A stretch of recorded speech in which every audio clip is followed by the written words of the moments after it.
Okay, so final chunk of this book club. So I'm loving this book. So for those who maybe didn't catch the beginning, Fail Proof by Alex Weber. So we left off on chapter 13 last week, and that was, we didn't really get to talk about it much, but that was where he really talked about just fully committing to yourself and your goals. And this chapter, chapter 14, is really about all of the unexpected blessings that can come into our lives when we do that. So he talks about how, we have growth, there's people that, come into our lives, experiences we have, opportunities that are opened up for us, even in like bad times when we're feeling discouraged and we don't think it's possible. So he had shared a story in here, and he shared it earlier in the book, but it was about his mom when she was diagnosed with stage 4 cancer and how it made their lives just feel out of control. And he really, in chapter 14, kind of went into the fact that we have a lot of things in our lives that are out of our control.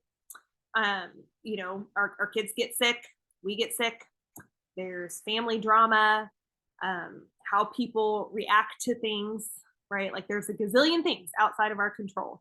And he challenged us to sit down and actually make a list of all of the things that are outside of our control, starting with something as simple as the weather.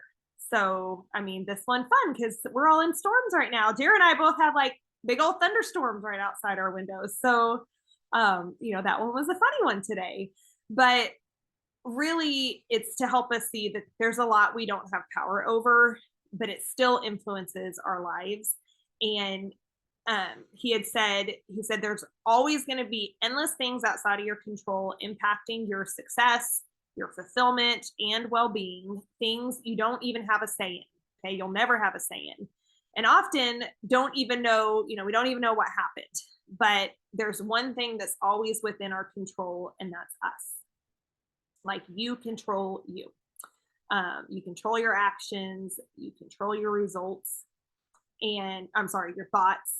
And he talks about how, we want results because results are the realization of our goals, right? That's our evidence that we're reaching our goal.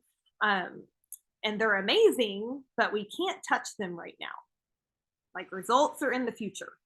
And the only thing that we can really touch, good or bad, are the moments that we're in right now and what we're putting into them. And I mean, I'm sure if y'all have any thoughts about this or stories that this brought up for you, share it. But y'all, there have been times where people have responded in a way that I did not expect. Like, there are times where people got a little sassy with me and it stung. Or like, anybody else have a day that they, like, at the beginning of the day, they're like, hey, this is how my day's going to go. And then something just like completely derails my day. And then at the end, I'm just moody and cranky. And I just love the reminder that this is normal, but I need to respond to the things that I can control no matter what.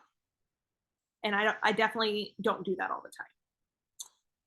So I don't know if y'all had any thoughts on this, as it was it stirred stuff up for me.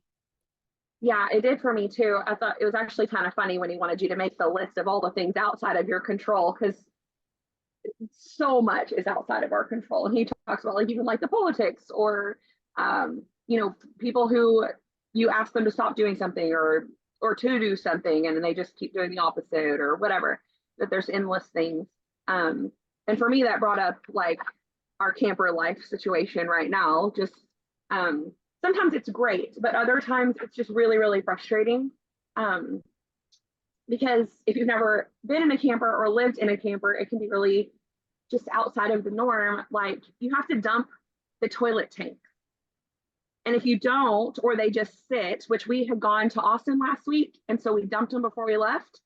And then when we got back, the whole camper reeked of sewage when we opened the door. There's no water or whatever, I guess, was going down the toilet or down the drains and stuff. So yesterday, Danny and I came over here and I was like, oh my God, what happened? And I couldn't control it, and I could have just let myself be like, this sucks. I hate this. I want our house sell. And, these aren't meant to be lived in full time. This is insane. And instead we just problem solved, and I boiled water in the kettle and poured it down all the drains. And then there's like these little enzyme tablets that you put down the toilets, like to help break down stuff that's down in the tanks. And so I put a bunch of those down there. And then I was like, we need vinegar. Do we have any vinegar? And we were just problem solving. And we found like a brand new container of apple cider vinegar and just dumped it in the toilet. I was like, whatever we can do. But it was kind of funny. Like, we were laughing about it, and I could have been really, really upset. And I have been in the past when those things, because I've been like asleep and you smell it and it wakes you up. It's very, very strange. And it has nothing to do with the fact that we don't like regularly dump our tanks or put the enzyme things in. It's just one of those things you don't have to do in a sticks and bricks house. And so it can be one of those things that's just, it's outside of my control, and I could just totally lose it, or we can just deal with it. And I slept peacefully last night, and it was good. And I controlled what I could control, and we moved forward. So yeah, that made me think of that, because it was just like this funny, I could have just been crying last night, but instead we were laughing. Well, and he even talks about in the bad things, like in the things that aren't within our control, the gifts still come. And like, if you're a believer, you know that, right? Right. And he even talked like his story with his mom and the cancer that she was going through. He talked about just how close they came, like their relationship became, because of going through her chemo treatments. And he's like, that was a gift. And that even in the hard times and the things happening outside of our control, like, we need to be looking for those gifts. Like, we need to be thankful, like like God tells us, be prayer and thankful even in the bad times, even in Right. or not just in the bad times, good and bad. Like, there's always a silver lining. There's always a lesson we're learning if you're choosing to react or respond and not react with the positive. Right. And he did say, the last note I had written down is, he said, nothing in this world is guaranteed, but I do assure you this: no gifts have ever come to those who quit. There will always be so many things outside of your control, but what you put into the game, what you give yourself and the people who need you, that's entirely up to you. So think about your goals, think about why you want them, what it means to you, and what it can mean to the people in your life. If your answer is yes, you will give your best. And then no matter whether you're in a good time or a bad time seeking that goal, there will be gifts and blessings along the way. I love that. It was a good chapter. Okay, any final thoughts before I move on to 15? Anyone? Okay.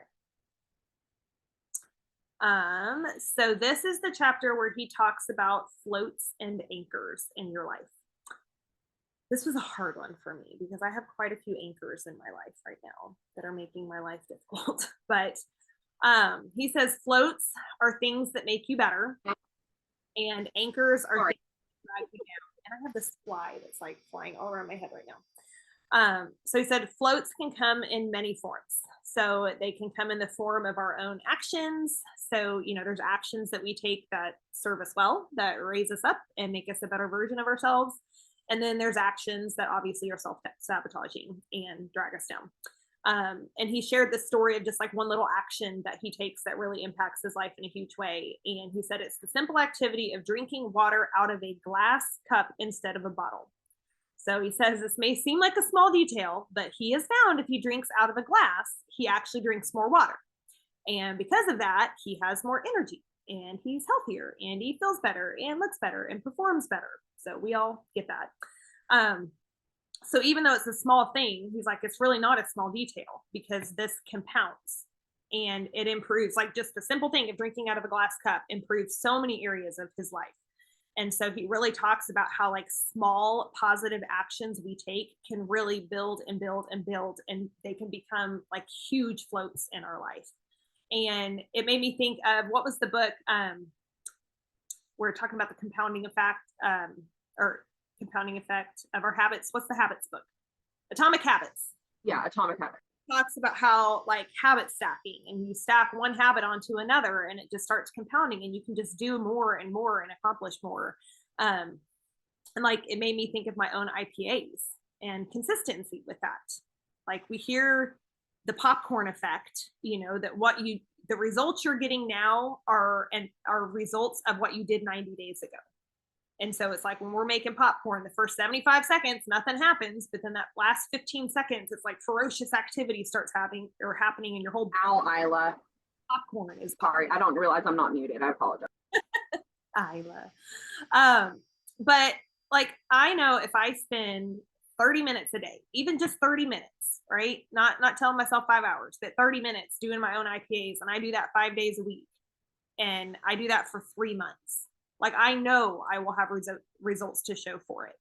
And that's just a tiny thing. Or if I work out in the morning, regardless of how I feel about it, right? Like my day is going to be different from the days that I don't do that. And he talks about how that compounding effect, though, also occurs with our anchors in our life. It's not just compounding to the positive, it's compounding to the negative. And, we're either going to be going up or we're going to be going down. You don't just bob around doing nothing. You're flowing one direction or the other. And so he said all of this really begins with an awareness of which actions produce results. And so he loves us making lists. Again, he told us to sit down and make a list and think about, what actions that we take have a net benefit in our life. And this isn't just about business. Like this is just life in general. If you sit down and read your Bible for 10 minutes in the morning, you're going to notice a positive effect on your thoughts throughout the day. Like the working out, if I got some endorphins going in the morning, I know it's going to benefit me later. So did y'all have a chance to think through anything, or is anything coming up where you're like, I know if I do this one positive thing, that really helps, lift me up throughout my day? Miss Isla, she's like, I always have ideas.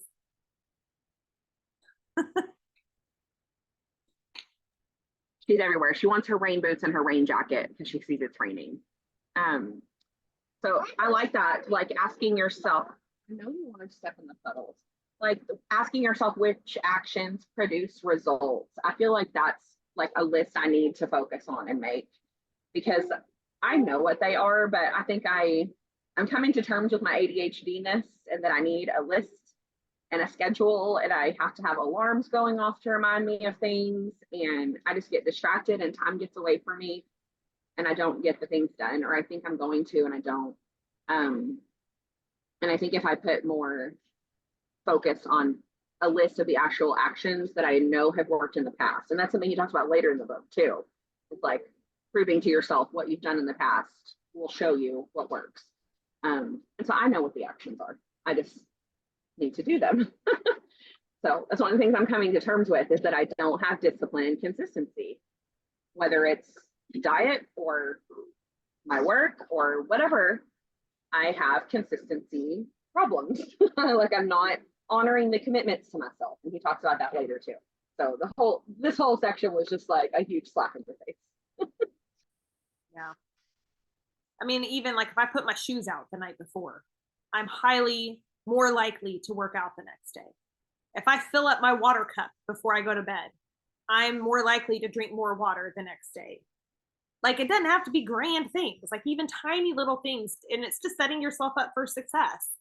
I know if I have my checklist of people that I've talked to over the years about the products, if I have my list written out and actually like stay on top of not forgetting to write names down, I'm more likely to sit down and do my IPAs than if I know I'm gonna have to scroll to find people. Like whatever it is, if I meal plan on Sunday, I'm more likely to eat better that week. Like, and we're not going to be perfect, but I think it is important to like go back to what are my actions that I can do to support myself. So actions was one of the floats. And then he also talks about our inner voice, which we all know this, how we talk to ourselves has a huge effect. He said human nature means that we tend to have way more negative thoughts than positive. And we need to be aware of this and course correct. And one of his earlier chapters gave good tips on, kind of catching your negative thoughts and turning them positive. But our actions, our thoughts, and then also the people in our lives. And this is the one that got me. But he said, look at the people in your work, in your relationships, and in your life, and think, who lifts me up? Who makes me feel better just being around them? Conversely, who makes you feel worse when you're around them? Who tends to be more negative or cynical, that you find yourself coming down to their level when you're together? Because people have a great effect on us emotionally, and we need to surround ourselves with more floats than anchors. And then he asks us to kind of evaluate all those areas and give more heartbeats to things that support us instead of things that don't. So, loved this chapter too. I try not to take as many notes as I usually do since we have 7 chapters to get through. I was like, everything I couldn't highlight. But yeah, trying not to. Okay, chapter 16. And Crystal and Amanda, if y'all need me to shut up for a minute, because I know Crystal, you look like you're like making sourdough or something crazy there, girl. But y'all feel free to just unmute and say, hey, I need to say something. Oh, salad. Okay. Or something healthy. She's making healthy choices. Okay. Chapter 16. So this one is all about how if we can learn to lead ourselves, then we can lead other people. Whew. Nothing heavy, you know. He said the only way to authentically show up for other people is authentically showing up for ourselves. And I always, with this concept, think of, you know, that mindset of you have to fill your cup first so that you have something to overflow to other people. And what you put in your cup matters. If you're filling your own cup up with negativity, that's what's going to outflow, you know? So he said that we're all leaders, whether we realize it or not. There are going to be times in our lives where people look up to us. They depend on us and they need us to be at our best. Even when hard times come along, which they will, how we show up matters. So, you know, sometimes we're doing everything right. We've committed to our goals. We're, you know, maybe getting some benefits, and then life does what it does, and like setback comes, something happens. Or maybe there's like a major tragedy, you know, like we said, always things outside of our control. But during the hard times, how do we then show up as a leader for ourselves and a leader for those who need us, even though times are hard? And he gave some examples of like how when a major tragedy hits a big city, like Hurricane Katrina, Hurricane Harvey. He talked about the shooting in Las Vegas, the World Trade Center. He gave tons of examples. But he talked about every time a tragedy like that happens, the professional sports team from that city would go on to win like some kind of championship that year. And I mean, he gave example after example of like literally that year, the team went and like knocked it out of the park. And, you know, he's like, there's no coincidence here. And we all know that God can bring good out of the worst situation in our life. Like we don't always see it right then and there, you know, when we're actually in the fire, but we can look back and see his fingerprints all over the situation. And in that chapter, he said that the lowest lows often lead us to the highest highs. And for me, I had to go look it up because it made me think of the Bible verse, Romans 5:3, where it said, not only that, but we rejoice in our sufferings, knowing that suffering produces endurance. Endurance produces character, and character produces hope. And hope does not put us to shame because God's love has been poured into our hearts through the Holy Spirit who's been given to us. Like, y'all, hard times are promised, but that's how we develop character. That's how we learn perseverance. It's why we have hope, right? And so, oh, here comes Renee, yay. But he goes on to say, you know, how do we do this? How do we, you know, show up as a leader, whether you feel like you're officially called that or not, right? Or if you feel ready to be a leader or not, like leaders do step up in time of need. And how do you do that? So he gave us some steps. And Renee, we are on chapter, 16? I think 16. Yes, chapter 16. And we're just talking about how we show up as a leader for the people in our lives, be it on our team or our family or our friendships or whatever, even when we're in hard times. And he says, first, by being bravely honest. So don't always be rainbows and unicorns. Like, don't always try to sugarcoat things. Just be bravely honest about the reality of the situation. Being honest with yourself, being honest with everybody else. I mean, people know not everybody's perfect all the time, right? We all have hard times. He said there's also something that happens within us when other people need us. When other people are relying on us, we put aside our own self focused or selfish interests and deliver our best because they need it from us. So we stop thinking about the I, right? Thinking about ourselves all the time. And we can see that others need us. So, some questions he asked in this chapter, he said, right now, who needs you? Who needs you to check your attitude and show up as a float in their life instead of an anchor? Because we can be the anchor in people's lives. Like, right? We're thinking, oh, who's the anchor in my life? But what if we're the anchor? So maybe we need to check our attitude and offer some positivity. Who needs you to be consistent in your actions to encourage them to be consistent in their actions? Who needs you to be growing in confidence to help them grow in confidence? And it all just, it comes back to that. You can't pour from an empty cup. So who needs you to be filling your cup so that you can pour into theirs? Because when we identify that, the beauty of allowing others to lean on you is you also get to lean on them. And that as a leader, it's okay to need support. It says, in fact, you'll actually be amazed at how the people you are leading step up for you if you let them. It's not a weakness, it's a strength. And through that bond, results will come more than you could ever imagine. I love that thought. Like, we are all leaders in our lives. If you've got kids, if you've got a spouse, if you've got a sister, if you've got mothers and whatever, right? We are leading people in our lives. So, any thoughts on that chapter? Anyone? Yeah, I actually did. Like, in asking like who needs you to show up. Like, I was telling Danny last night. So, right now, there is a mom with two little girls, staying at my parents' house, who has fled her marriage, for reasons that are not my story to tell. But I was telling Danny that growing up in our household, I kind of joked and I was like, it was like my mom was like Blindside. Like, people were always in our house growing up. That's one of the things I really love about my parents. They have taken in people my entire life.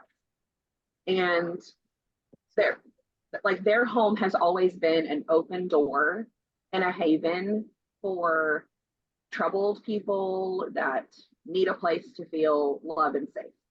And I love that about them. And I love that about their home.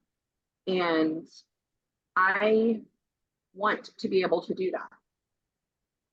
Like, I saw all throughout life, I mean, I would come home from school and there would be a brand new woman in our house.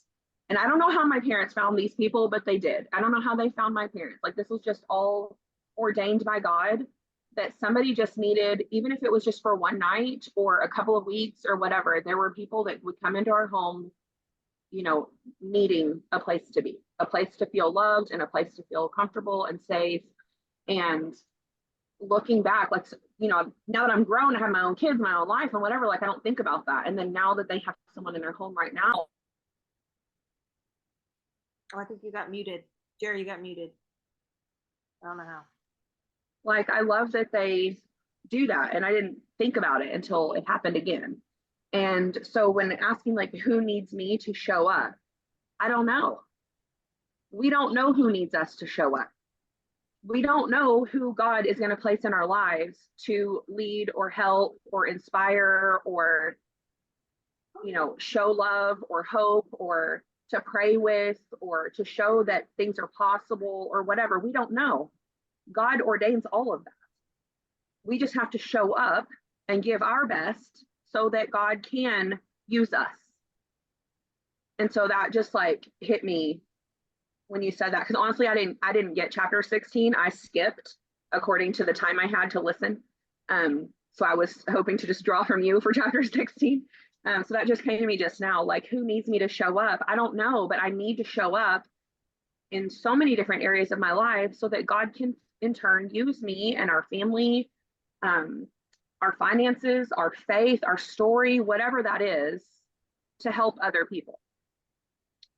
So that just came to mind for me. Like, and we don't know always who it is. Like, we think it's our kids that need us to show up. We think it's our spouse that needs us to show up. But there's a whole bigger picture that we can't even see. And that goes back to the chapter before, like the opportunities and the people and the experiences and the things that it'll bring you when you show up and lead.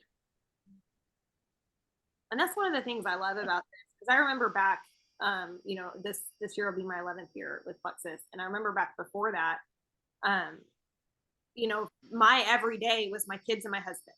And, you know, we were starting our homeschool journey, and I was raising littles. And, you know, of course, I had like a women's Bible study I attended, and I had friends, but my whole world was my kids and my husband. And, you know, I felt like those were the ones I was serving, and they were and still are. Yet it's like doing this, it was when I got into this world of, and we're actually talking about that a little bit in the next chapter, that it's like you don't realize how many people are out there that you can impact their lives in a huge way, and how many people God is going to bring to you, and, you know, with a purpose. And if we're just burying our head and not trying to grow ourselves and not trying to better ourselves and improve ourselves, which so many people do, so many people, they don't want to grow. They're good with the status quo, good with life as is. They don't want change. You know, it's crazy to me.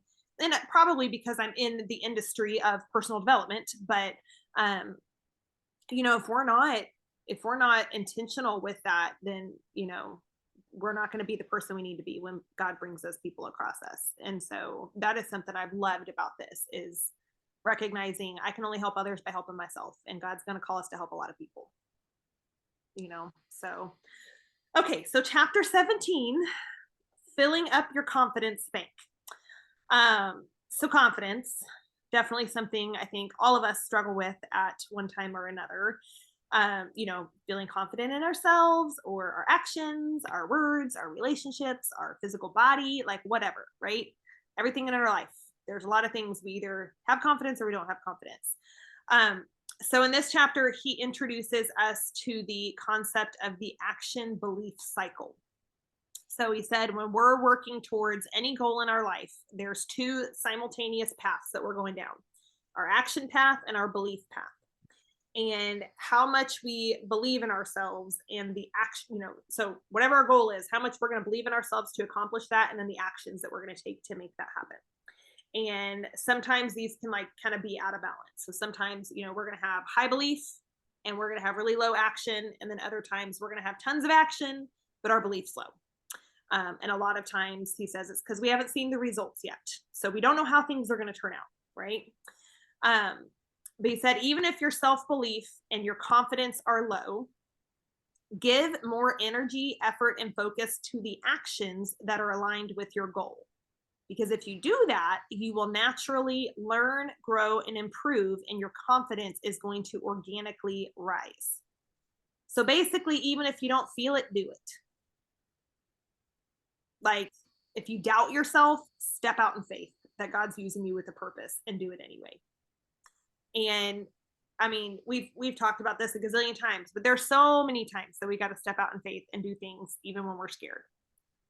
But doing the things scared and not dying is what helps us grow in that confidence. And then we can do it again, and we can do it again, and we get better at it. You know, it's just like the more you talk to people about the products, the more confident you're going to be talking about our products.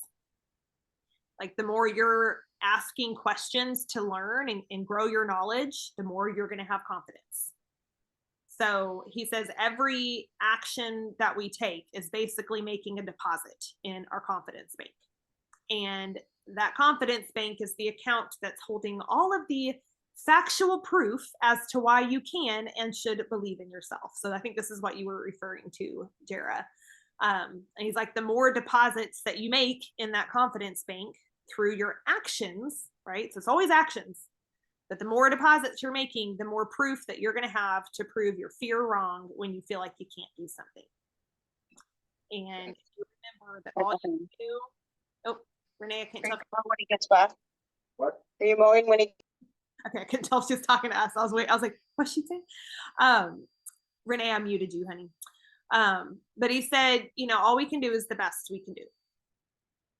And that, that's one of the promises, that we're just going to show up our best, because all we can do is the best we can do. And it doesn't matter what the result is. The only thing that matters is that you're honoring the promise to yourself to show up as your best. So I love that. The action and belief, because our belief only grows through actions. And it's not that we feel like we can do it, so then we show up.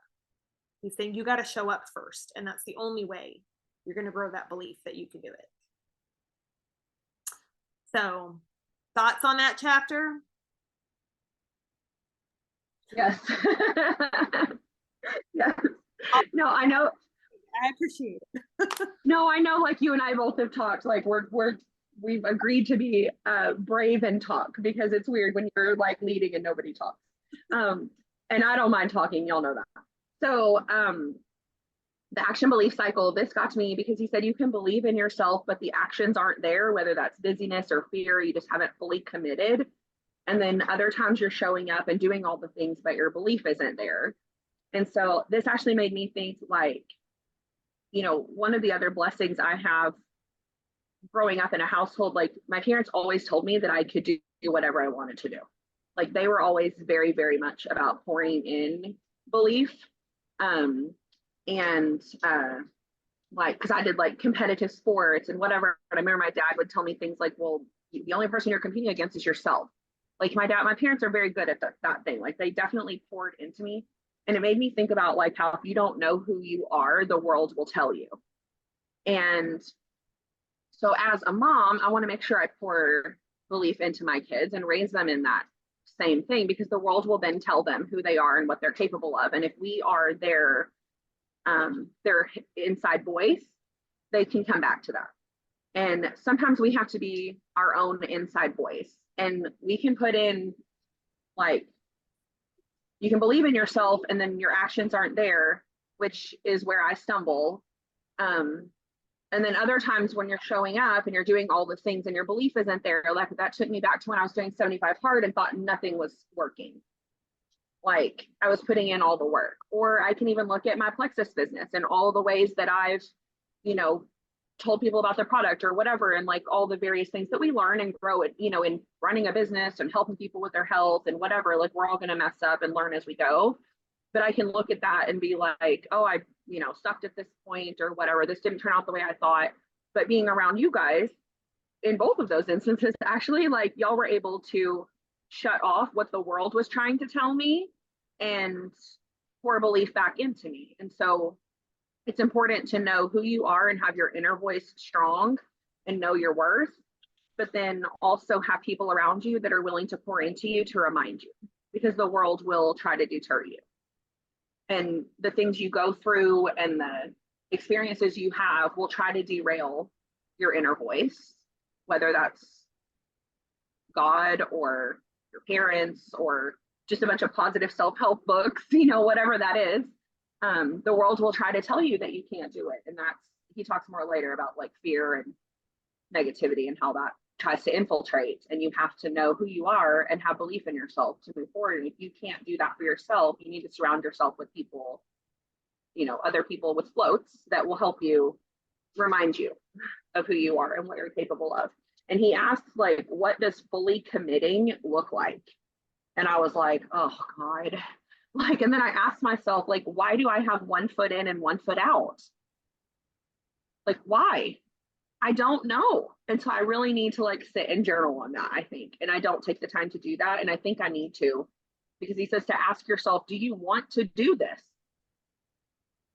And have to like get willing to start at the beginning or to begin again and work your butt off and do what it takes.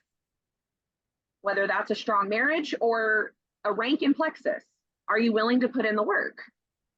And so I'm like, God, I need to take the time to just sit and think and pray and journal and let it all out. I've never really taken the time to do that.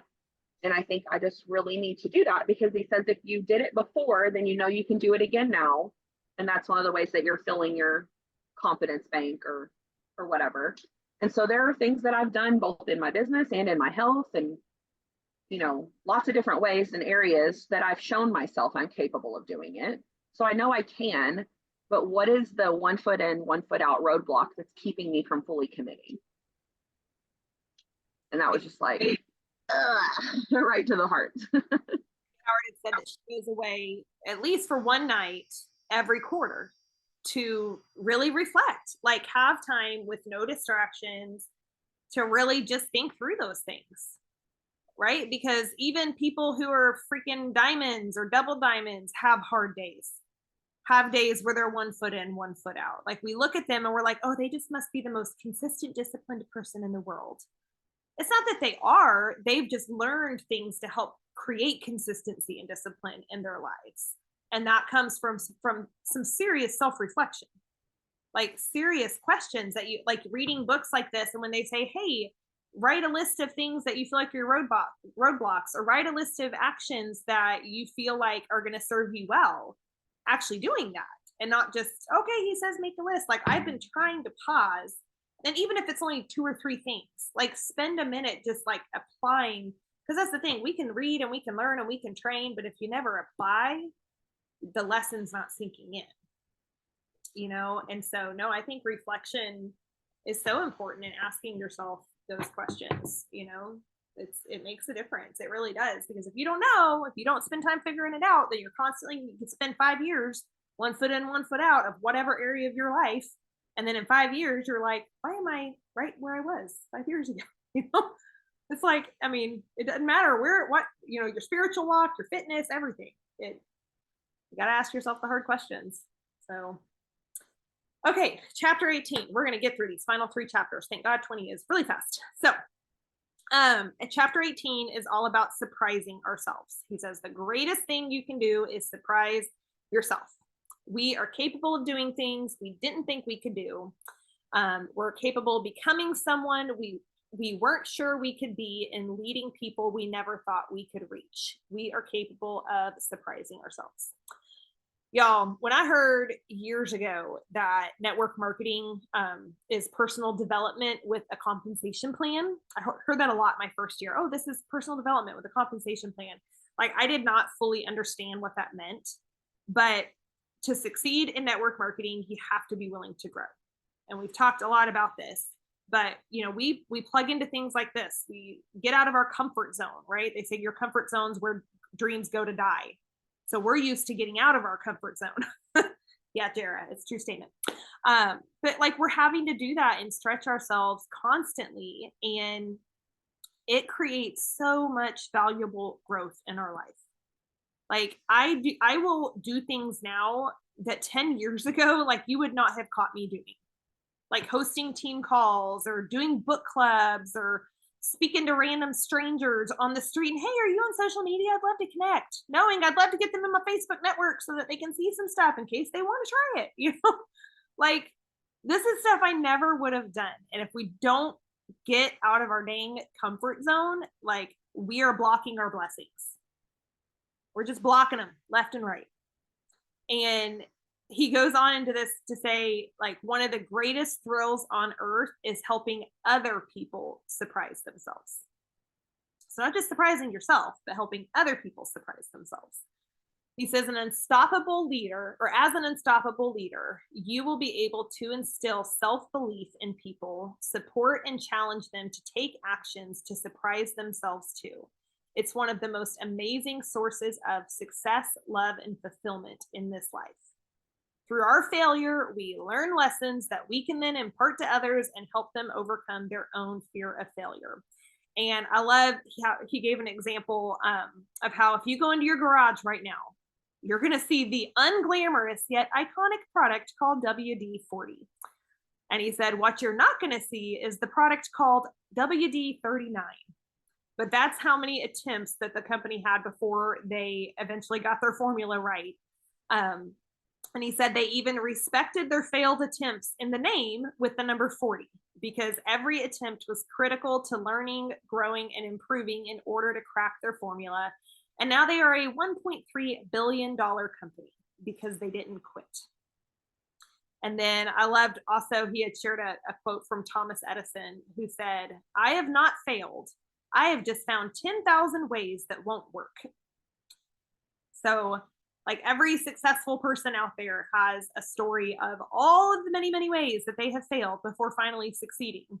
But he talks about how, like, these success stories that we always hear, they weren't accomplished just because that person was determined. It was determination with openness to learning and openness to growing and openness to improving. And so another thing he challenges us to ask ourselves, which we need to do, is there anything going on in your life right now which could improve if you switch your outlook from stress and negativity to positivity and play? So I thought of so many things with this. Like, for me, like the whole Sheila call, I thought of that, where it's just like she works from a place of joy in her business.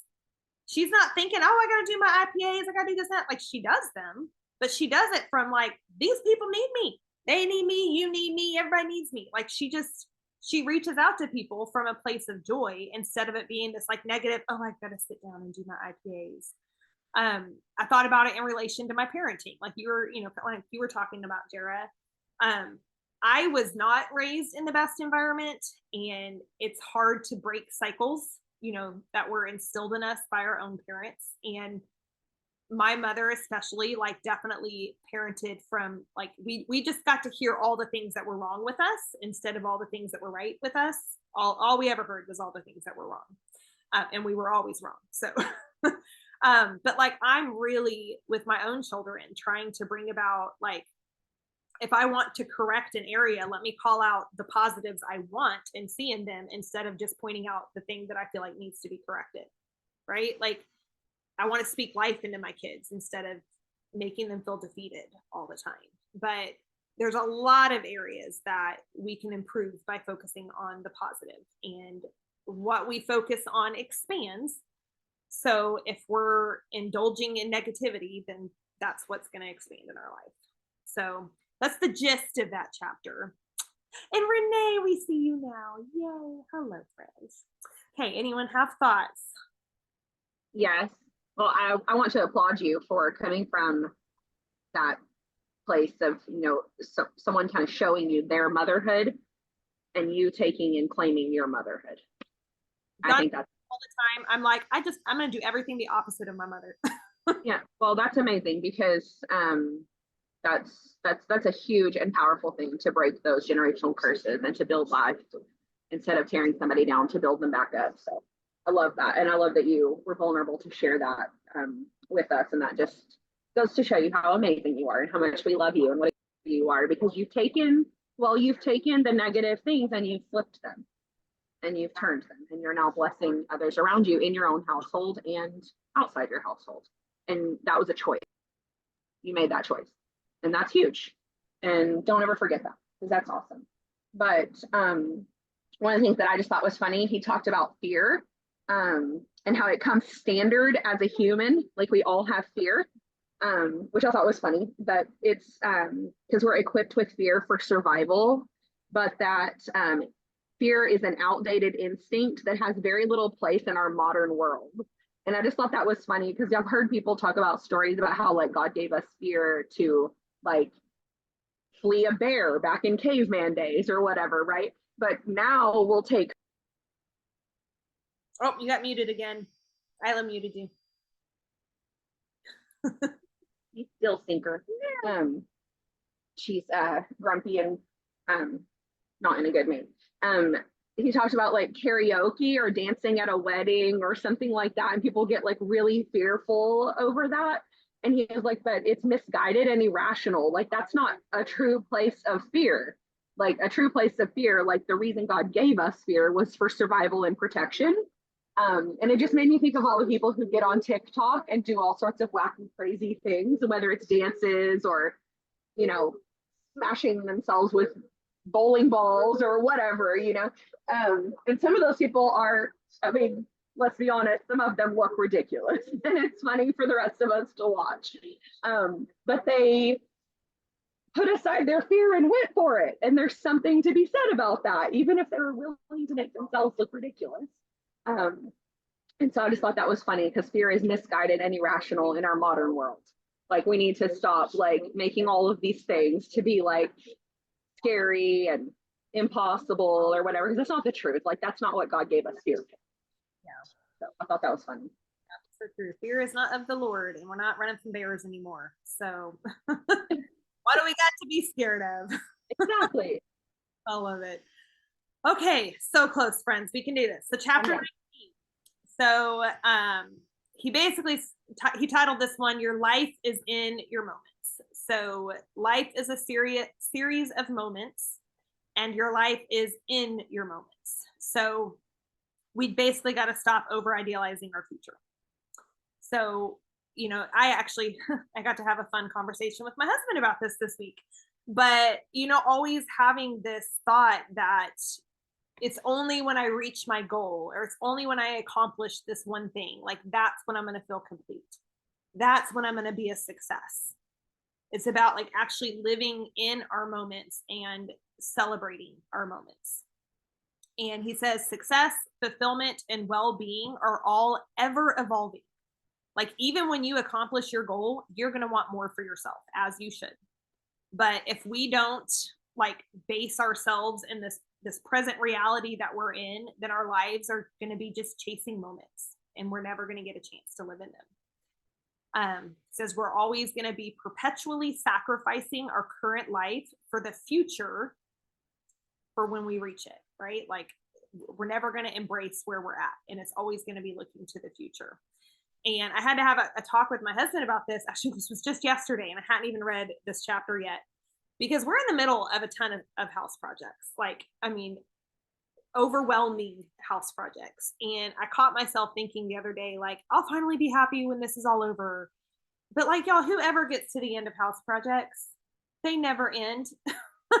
And so, you know, I had to tell my husband, because my husband's naturally a pessimistic person. I'm an optimist. He's a pessimist. It's like oil and water sometimes. It's ridiculous.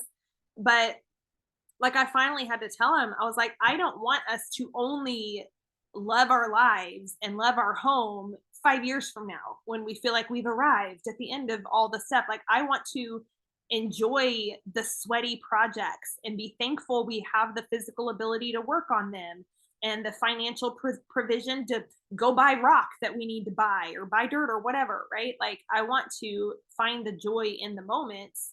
And I think it's so funny. I was thinking through this with him before I'd even read this chapter, and then this comes along and I'm like, ooh, okay, yep, I definitely need to lean into that feeling. But he says that the key is to find that balance where you are fully committed to your future goals while also being fully present in your current reality. And so to ask yourself, where are you right now in different situations in your life? Okay, so not just your work, not just your family, but just in different situations in your life. Who's with you? What are you doing and why? And could there be any gifts in this moment?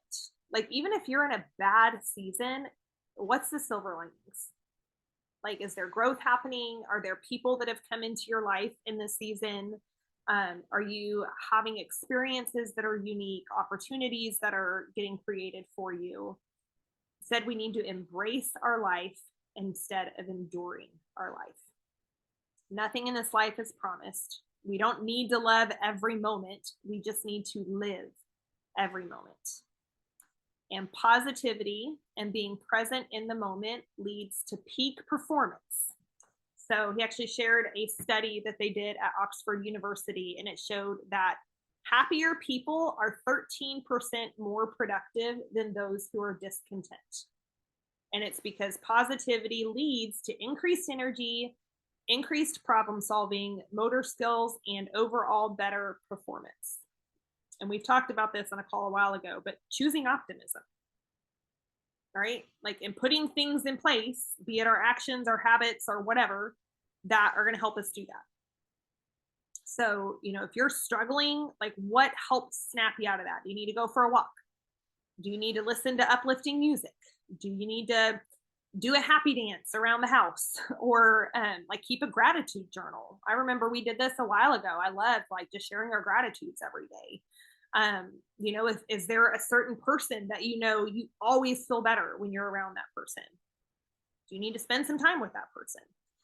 But really just identifying ways in your life that you can, turn to joy and then use those when you're struggling.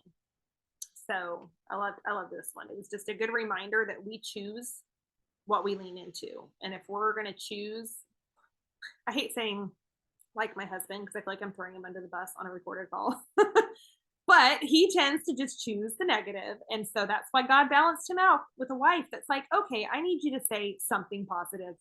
I can't hear any more words out of your mouth until something positive comes out. That's it. And he's like, I don't want to be positive. I'm like, I don't care. Do it anyway.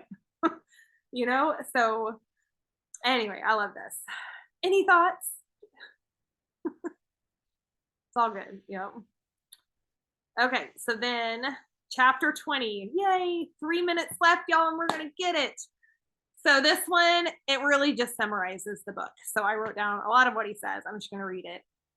He says, being fail proof is about believing in yourself and the people with you. It's the belief that no matter what comes your way, good or bad, you will persevere through it. Even more than that, you're not just going to endure it, but you'll embrace it because you know all of the good and unexpected gifts that it's going to bring to your life. We need to keep our promises to ourselves. We need to be honest with ourselves. We need to take bold actions, believe in ourselves, always give our best, and be open to gifts. We need to be aware of the thieves like fear, negativity, and uncertainty because they're going to try to steal our joy.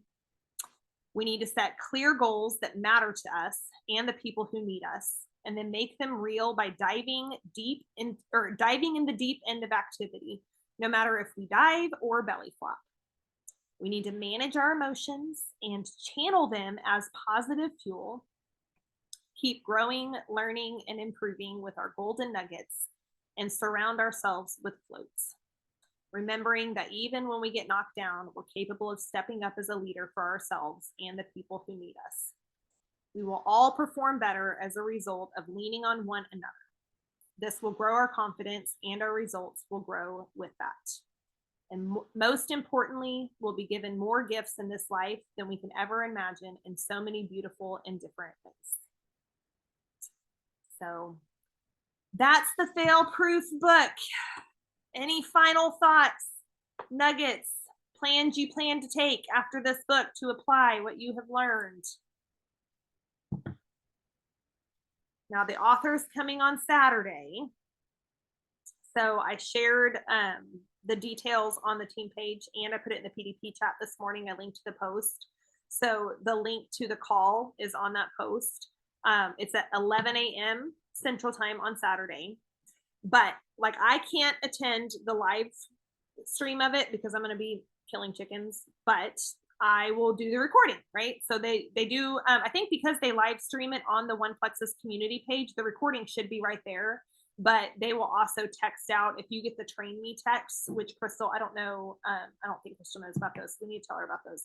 I don't got it off the top of my head, or I would tell you what to text to what. I have to look it up. But if you get the train me text, there's basically, if you type the words train me to, I think you just spell out Plexus in your text, then they will automatically send you the recordings of calls. They'll send you reminders about calls. Like, it's really cool. That's how I stay on top of corporate stuff. So that is this weekend. And then next week, we can come back together and talk about it. So if our goal can be to listen to the recording before next week of the author, then, just write down your takeaways. Everybody needs to take notes of their takeaways. Everybody has to share at least one jewel on the call next week, one tiny little nugget from their call with the author. So after this, I still don't know yet what their book is. I asked again this morning. Poor Chris Smith with corporate. I ask him like 3 times a week, you know yet? Like, and he's so sweet about it. He's like, nope, but I'm working on it for you. he did say they may possibly be skipping June book club because of convention. So he said that's not confirmed yet, though. I would love for us to do a book no matter what. So maybe month 2 we go rogue and we pick a different book. But he said he's trying to find out by this next week for me on if they're going to officially have a June book club. But they're killing me with this because I like to work ahead on things. So I like to read ahead. This cramming 7 chapters into a week is for the birds. I don't like that. Okay, well, I'm going to stop our recording.